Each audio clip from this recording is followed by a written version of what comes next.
Hello everyone and welcome back to Short Circuits. Today we're doing things a little bit differently. My camera is very high off my desk, as you can see, and the reason for that is because I need a lot of room, and actually I still don't have enough. It's way up here. You can see basically my whole desk, my floor, my legs.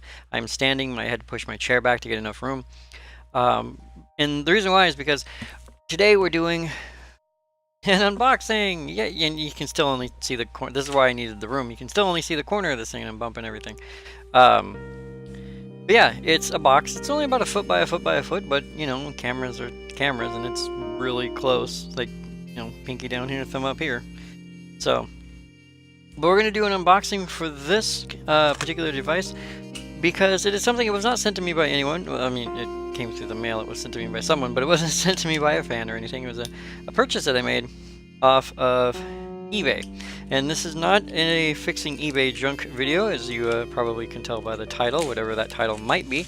I make them up when I upload the video, so I don't even have... But this whole thing's gonna wobble while I do this, but how does one unbox on camera when the box isn't on camera? Let's try that again. It's something I bought on eBay. It's something I was looking forward to and looking for after I saw it on another user's channel, another restorer slash just internet personality person called Mr. Lurch. And yes, Lurch like from the Addams Family, Mr. Lurch. The channel's called Mr. Lurch's Things, and I will post a link or the name or something if I remember. And if not, look him up. He's a great guy. I believe he's Australian. And he does old computers, he does Transformers and toys and things like that. He's got a hefty Action Man collection, which is nice. And he showed a little computer that I absolutely fell in love with, and I had to have one. And unfortunately they don't make, well, they still make them, they do, absolutely, but this was a retro computer, so I needed something that was old. And to do that I had to go onto eBay and find one that was old. And this is in fact the first time, as you can tell by me slicing and dicing, this is the first time I've opened this. But to find the old specs I had to go on eBay and buy one that's old. The downside is everyone kind of wants one. So they are, is it packing? They're not hard to find, but they are rather expensive, and most of them are located in the UK, and they're actually good. They're usually under $100, which is really nice. The only downside is a box within a box. Okay, we got a Matryoshka here. The only problem is that they're usually under $100, but the shipping cost then becomes the problem, because you'll see one for like 40 bucks, and someone will want you to pay. You know, I thought this box was really big. Hey, look, packing peanuts. Clint would be happy. Maybe I should just send him this box. Personally, I don't care about packing peanuts. Although, when I was a kid, while I clean this up, I'll talk to you. When I was a kid, I I entered a contest during a summer camp. And they said, we're going to put an egg in a box. You fill the box around the egg with whatever just item thing, what's it you think will protect that egg from what amounted to about a 10-20 foot drop. And popcorn is what I chose. You put an egg inside popcorn inside of a box, and turns out it works. The popcorn protects the egg from breaking in most circumstances. So, not a bad gig, really. So, packing peanuts, you know, neither here nor there. Alright, so here's the actual box, and now we have some room to work with, and this will look a little bit better. I did not know it would come with a power cord, but I'm glad that he sent one, not because I'm running low, but simply because it's one more I can use. Alright, so, as I was saying, I wanted a retro version of this computer, and when these computers today, and I'm pretty certain back then, I haven't actually priced it, but these computers today, as well as back in the day, cost a lot, even if the specs aren't that great. Simply because, well, do you see how, which way, this way, do you see how big this box is? They're not exactly ginormous. Now, this is also not an all-in-one PC or anything like that, and I'm hoping that inside here is not spiders. I do not want spiders. Loud noises. Loud noises are fine, spiders are not. I find this hilarious is it's in an Amazon Prime box.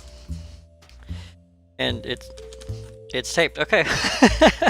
I thought the interior one would not be taped, however, he taped the interior one too, which I guess now that I think about it, why wouldn't you? And apologies for the apologies for the wobbly camera. My camera arm is working wonderfully. I love it. I did some repairs to it to make sure it would stay up. However, it's still a little bit loose right now because it's currently repaired with a hair tie. And that hair tie is only offering so much support. So now it's laying on the side of a monitor. So it's kind of like, it actually looks kind of like a snake. It's going up and then over the monitor and then hanging over here, watching my every move as if I were food. And that's a good thing. Alright, so we open this little guy. We'll get there eventually, I promise. Aha! Silver! I see silver. This is what we is looking for. More packing peanuts. Hey! Alright, how do I get you out of here without pouring packing peanuts all over my floor? I think we lift like so, and then turn, and then set, and crush my 360 controller, because why not? Move the box over here, so Frankenstein can go ham on those packing peanuts. And then, what we're looking at is this right here. This is the PC. Hands for scale, I guess. I really don't have. I mean, okay, I do have for scale. That's a Wiimote. I mean, that's what I have on hand for scale is a Wiimote. It's about yay big. Don't turn on the Wii. And then if you want to see what it actually is, it is this. It is a Shuttle X or a Shuttle PC. Okay, those are lights, not buttons. And I got this one for a total of about $64, and that included $32 in shipping, so I bought it for 32 bucks, which is a steal, because they're usually at least $64 to begin with, and then people want like $40, $50 for shipping. So it comes out, they're roughly around $100, $90 or $100, $90 if you, as of the posting of this video, of course, $90 if you want one with free shipping, $100 total or more, sometimes up to $120 if you get one for like $60, $70, then you get one without free shipping. And Mr. Lurch went over basically putting one of these together and how he had been in awe of having one of these when he was younger, and I completely understand where he's coming from. I never had a micro ATX PC, or I never went to LAN parties or anything like that, so I never had the need for a tiny computer. But now that I live in an apartment, you know, and I'm trying to save space, which was what the whole point of Short Circuits was all about, was to save space and show you how you could do that. This is a perfect computer, and I'm actually going to use it to replace my current Windows 98 PC, which is basically it's a full tower case that has way too much space and it's got way too much air in it, way too many drive bays. I bought it from Value Village, and as is, and it literally, I added one graphics card and a Voodoo 2 to it, and that was it. And because of that, it's literally basically what it was when I first got it. But it's huge, and it's taking up a huge space in my computer area, and if I can shrink all that down to basically this little dude, that would be perfect. Now again, this is not going to be a fixing eBay junk video, and so you can see like here the feet are a little bit loose, but it's got the metal pins up front, so why it has the feet I don't know. It's got little rubber feet on there. This is a model number, it's Shuttle SN41G2. I looked it up. It's an Intel Pentium 4 processor, I believe, and this one either has 512 or 1 gig of RAM in it. Doesn't really matter. I've got RAM to spare. I can put stuff in it. And as we saw in the back, I'm going to flip it back over. As we saw in the back, it's got 2 VGA ports on this one, which is interesting because most have a serial port and a VGA port. This actually has VGA 1, VGA 2, so the onboard VGA card has double speed. I don't know, but it's got speed to spare, so it can actually run 2 monitors simultaneously. It also has S-Video out. I was not going to actually buy this one. Originally I was looking at it, it's like, oh, S-Video, and then I realized I need to capture stuff that comes out of it. I'm like, well, I can't use S-Video for that. But when this came down to my only option to buy this one at a reasonable price, I was like, okay, well, what the hell. COM1 serial port, 2 1394 FireWire ports, 1 Ethernet port, 2 USB 1.0 or possibly 2.0. PS2 for mouse and keyboard, and a sound card. It also, and this is what I like about it because it's not like normal micro ATX cases, which are short, especially our modern ones, it has 2 full-size slots. Now this one should have a PCI Express 8x16 or 8 or 16, and even if it only has a PCI Express 8 times, there'll still be more than enough for Windows 98. And then it has a secondary slot, which is just a PCI slot. What's cool about that is that what I can do is I can put a graphic card in here, and then on top of that I can put my Voodoo 2. And I don't have a Voodoo 3, so I don't have like a Voodoo 3 I can put in here and then put a Sound Blaster, which is what I would like to do. But for now, it has an onboard sound card, and usually onboard sound works a little bit better than, believe it or not, the Sound Blasters I have, because I have Sound Blaster Lives, and Windows is all like, oh, just install this one and screw Sound Blaster Live. I don't know why. So having the Voodoo card and the sound or in the video card here, and then just using the onboard sound will work fine. But the reason I got this little guy so cheap is because its functioning status is unknown. And the gentleman admitted to that. He said, I can't turn it on, I can't power it on, which is weird considering. But I'm going to trust the guy into the truth. He plugged it in, probably hit the button, and either nothing happened, or he hit the button and the green light comes on. He's like, yeah, green light, but he has no monitor or no VGA cable, so he doesn't know what he's doing inside. He didn't actually go into detail, and I figured if nothing else, getting the case and the parts for it, like just getting it at a reasonable cost, would be the start. And then if I need to upgrade it, modify it, or whatever, I can do that later. What I really liked is a lot of these, you could actually choose the way these came. And this one looks like it came, this is the original drive, so there's nothing on the front, no BenQ, no light on, no nothing like that. And it's painted silver. And then this is a floppy drive with 2 card reader slots. I believe one of these is an SD card. Might be a larger SD card rather than SD, but it looks like an SD card. Ew, it's dirty in there. SD card, and then your standard memory stick card. I have them all. Compact flash. That's what I'm looking for. Compact flash card goes here. And what I'm going to do is I'm actually going to remove this and add just a compact flash card here for a hard drive. Now this has a hard drive in it, but again, I want to make this a more modern PC, so I want to put a compact flash drive in here. And I don't really have a need for the floppy drive, and even though I got it and it matches the case, I don't really need it, so I'm probably going to take it out. The DVD drive will stay as long as it works. That's all I really care about. I don't need high speed. I'm not going to be watching actual DVDs. Might just be a CD-ROM drive for all I know. But again, Windows 98 doesn't really need a DVD drive. So this guy's probably going to be removed. Kept because these are kind of cool, but removed. But the reason I mention it is because you'll see a lot of these with a normal plate here for a floppy drive that was never installed, and then some third-party black-fronted DVD player. So having the silver-fronted DVD player and then the original floppy drive was actually kind of nice just for aesthetic purposes, which again aren't really important.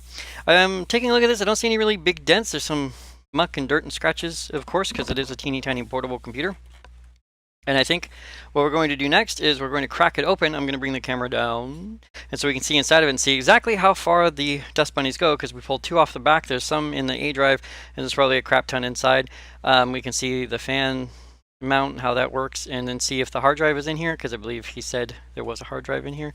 I'm probably going to look up the eBay listing if it's still there and show it to you guys, because I mean, I don't feel like he lied to me, and I knew if I paid for it and I got a brick, he said it might brick. If it's a brick, it's a brick. You know, I paid for a brick. What the hell? So let me go ahead and start doing that once I find a screwdriver. All right, took me a day, but I did find my screwdriver, and I was also able to put this into focus. I didn't bring the camera down just yet, but again, we got a distance problem. So these 4 screws here are for the internal vent, so we're not going to go for that one. And I know these are, oh wow, I don't even need a screwdriver. Uh-oh. These screws are very loose. How loose? Oh, they're thumb, okay, well I knew they were thumb screws, but I thought they might be tighter than this, like someone may have screwed them in with a screwdriver, but apparently I wasted an entire day looking for a screwdriver that I didn't actually need. That's okay. Well, those have been undone, and now it's time to tilt. And then again, I hope there's no spiders. Spiders is not what I need. But there is. Oh, okay, that's not so bad. So there's a bit of dust in there, as you can see, little black spots. I'm gonna set this aside for a moment. Oh, a little bit of. Oh, okay. You guys remember my Dell cleanup video, right? Actually, you know what? I don't want my coffee anywhere near this. Actually, whatever. A little dust never killed anybody. Okay, we're gonna do this.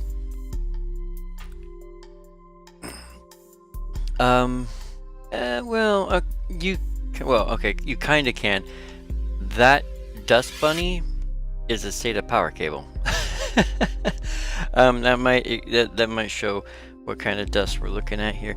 Let's see if we can bring the camera down a little bit. I may edit this movement here because I don't know how fuzzy it's going to be, but I'm going to move the camera down now.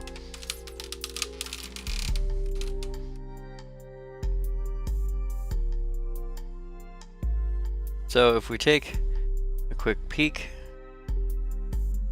and then we focus, of course. There we go. So yeah, that's that's the inside of the computer. If I take this little guy right here, which is my dusty brush, I made a clean spot. It might be a little bit easier for you guys to see the cleans are there. I made a clean spot. So everything is covered in a layer of I've been used dust. But that's okay. That can be clean, but it does mean we're gonna have to dismantle this guy to do it. I think I made the camera a little bit too close, I'm afraid, but for the internal peek at how dusty, gross it is, I mean, like, do another one here. These little blue resistors, transistors, capacitors. That's what I'm looking for. Yeah, see, so now that's a clean capacitor next to two dirty capacitors. So you can kind of see the layer of dust that's caked on everything. So we're gonna go ahead and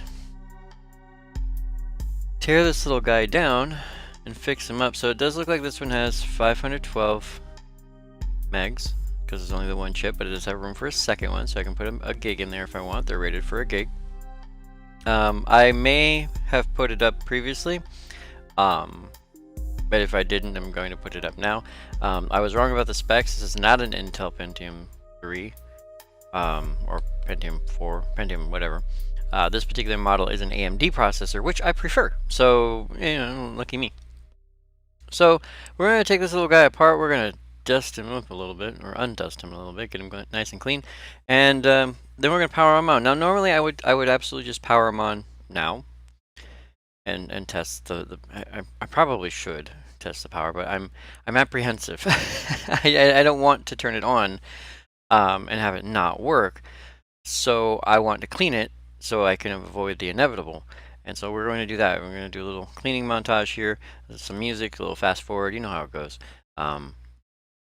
And then once we're done cleaning it and putting it back together, I'm going to turn it on, because I also don't see, I think that, okay, that's the power supply is that brick down there. Oh, here it is. Okay, this is what I was looking for. So these two screws here, and this guy above the optical, no, I'm sorry, this guy here is above this guy. This guy is our hard drive. There's the hard drive. So there's a hard drive in here. So I could turn it on. I'm not going to. I'm not going to. We're going to clean it first, then we're going to turn it on, because I'm feeling like that's the proper order. So I'm going to adjust the camera so it's a little bit more feasible in distance and focus for a good clean, so you can see the whole thing. I'm just going to keep a top-down centralized view while I flip and flop this little guy, take all of his components out. All of everything is Shuttle X marked and branded, which is interesting. But I'm going to take him apart, and then I'm going to clean them up and put them back together, and you guys get to watch.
And there it is, all nice and clean. It wasn't as many dust bunnies in it as I would have thought. I mean, you know, I guess it's a comparable size for a comparable computer. Not in my coffee, thank you. You notice I didn't like take it all the way apart. I didn't replace thermal grease or anything like that because I don't know if this thing is even working. And I'm not going to take the time to do all that, only to find out it was a waste of time. So the next step is going to be to plug it in a monitor, see what, if anything, comes up on screen. If we get something, awesome, no further steps need to be taken. If we don't, then that's when troubleshooting and repair have to occur.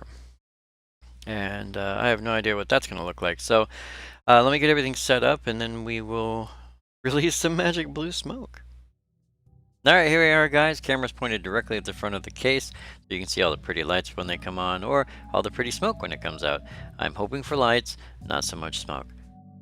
Actually, no smoke and no lights would be better than no lights and some smoke. But I'm going to go ahead and press the power button here, and... well, that's a beginning. Okay. Louder than I expected for a fanless case. No, okay, it's kind of quiet now. Okay, it might have been the CD-ROM powering up. I have something that sounds like hard drive. Let's see. Ah, okay, Windows XP. So, you guys can't see what I'm seeing. Let's see if I can get this to work. Ah, there it is. So that's what I'm seeing on my screen. It looks like this little guy boots up into Windows XP, which is not surprising considering it's got 1 gigahertz AMD processor and 512 megabytes of RAM. That's like the minimum requirement for operating Windows XP, so that's like right on the edge there. Alright, what do we have here? We have log on to Windows, username is John. And I have no idea what John's password is, so wrong mouse. So that means we're not going to be able to get into John's account. Or are we? Boop. Bye-bye. John is no longer protected. Let's reboot and become John, shall we? Alright, we are back. Let's see what John has on his desktop. I may still be a victim of software piracy. You know, I could just redo the thing and that would go away. Ooh, that audio bug. Bad loading. Oh god, John! So I did actually go through the computer really quick and I took a look at some of the stuff that was on there. Normally if I found anything funny or anything that I found interesting, old school, ancient, things you can't download anymore, games, whatever, things like that, I'd absolutely show them off here. However, this does appear to have been a business computer and a personal computer, and so there's a lot of official documents, names, addresses, bank account numbers, things like that on it that you absolutely do not want to show off on YouTube or anywhere on the internet. And because of that, I want to go ahead and take a moment to remind everybody who may be watching this video or any of my videos where I take old computers and I open them up and clean them out and check the insides, both physically and digitally, that if you ever donate a computer, if you ever sell a computer, please, please, please format your hard drives. I like going through old hard drives just to see what other people, like how other people left them, sort of like archaeology. What was the last thing the last person did on this machine? Others are not so kind. Others go through them hoping to find information that they can use to hurt you. Whether that information is still valid or not, it does not matter. Your safest and best thing to do is to format your hard drive, or even just keep the hard drive. Keep it, drill a hole in it if you have to. Anything to keep someone from getting information that is rightfully yours and should be kept secret. So because of that, I'm not really going to be sharing anything that I found on here. There were some cute, funny things, but I feel that they were personal enough that they're not for the internet. So we are going to move forward from here and just go ahead and wipe this hard drive. I'm going to keep this hard drive in here. We're going to wipe the hard drive. And I'm going to begin installing the hardware that I want to upgrade this with and the software I want to downgrade this with. But that is going to wait until next time because this video has reached its length. So for now, we'd like to thank you all very much once again for joining me, 4KB Short, on this episode of Short Circuits. And I will see you next video.